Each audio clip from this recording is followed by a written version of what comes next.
Adoção. Adoção é um tema bastante interessante.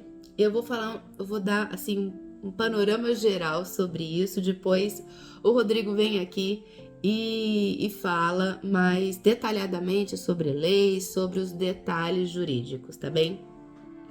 Mas eu acho que a adoção é um ponto bastante interessante. Eu admiro muito quem tem essa atitude de adotar. É maravilhoso, são pessoas que realmente têm amor para dar. E semana passada eu fiz uma reunião de jornada com uma cliente, a Adriana, muito querida. A gente já fez processo para a família do irmão dela inteira, e ela tem um filho adotado. A gente conversa já há muitos anos, até antes da pandemia, mas ela decidiu começar o processo agora. E o que acontece com os processos dos adotados, né? Ela me fez uma pergunta que é essa pergunta que eu vou trazer aqui para você hoje.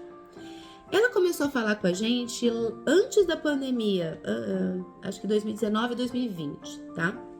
Mas ela decidiu fazer só agora o processo do filho dela, que é adotado. Ele já completou 18 anos. E ela me perguntou se o fato dela não ter começado antes o processo, se tinha alguma implicação negativa para o caso dela. E assim, alguns processos de nacionalidade... Primeiro que a gente sempre fala que quanto antes você começar, melhor, claro, né? Mas nesse caso específico, por exemplo, um menor de idade não paga custas processuais, certo? Então, se você é português, porque ela, a Adriana, ela já é portuguesa, ela é portuguesa há mais de 15 anos. Acho que os pais é que fizeram os processos via consulado há muito tempo atrás, enfim. Então, ela já é portuguesa, tá? A mãe dela é que era portuguesa de origem. E daí, ela não começou em 2020, começou agora. Qual que é a implicação prática disso? Bom, o filho agora é menor de idade, mas um processo de menor de idade não paga custas processuais. Mas um processo de adotado, né, também não paga custas processuais. Então, nesse caso, não mudou nada. O que acontece com o processo de adoção, né? O processo de adoção precisa de uma homologação de sentença estrangeira, porque a adoção é um processo judicial no Brasil e todo processo judicial no Brasil tem que ter essa sentença revisada e confirmada pelo tribunal português. Até aí, ok. Daí, um processo de nacionalidade pela adoção é um processo de naturalização, ou seja, o naturalizado, o adotado, adquire a nacionalidade portuguesa a partir daquele momento em diante, certo?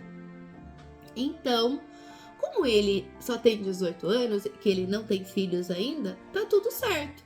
Mas se ela, vamos supor que ela não fosse fazer o processo agora, fosse fazer o processo dele daqui 10, 20 anos, e ele já tivesse filhos, o que ia acontecer com esses filhos? Ou seja, com os netos da Adriana, eles não teriam direito à nacionalidade. Por quê? Porque o processo do filho dela não tinha sido feito antes dos filhos nascerem. Então, filho de português naturalizado depois do nascimento não tem direito. Eu vou repetir. Filho de português que nasceu antes da naturalização do pai ou da mãe não tem direito à nacionalidade portuguesa, tá? Se o filho nasceu depois que a pessoa adquiriu a nacionalidade por naturalização, beleza, porque o filho já nasceu de pai ou mãe portuguesa, tá? Então, no caso da Adriana, não mudou nada ela ter começado naquela época ou agora. Mas e você? Você é um filho adotivo? Seu pai e sua mãe é português? Então, ou você tem um filho adotivo, é importante que você faça isso antes que ele tenha filhos.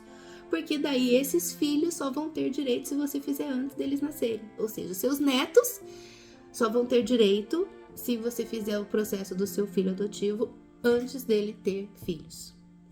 Deu para entender? Bom, você pode aí perguntar nos comentários, porque daí a gente volta aqui para explicar melhor para você, combinado? Até o próximo vídeo. Tchau!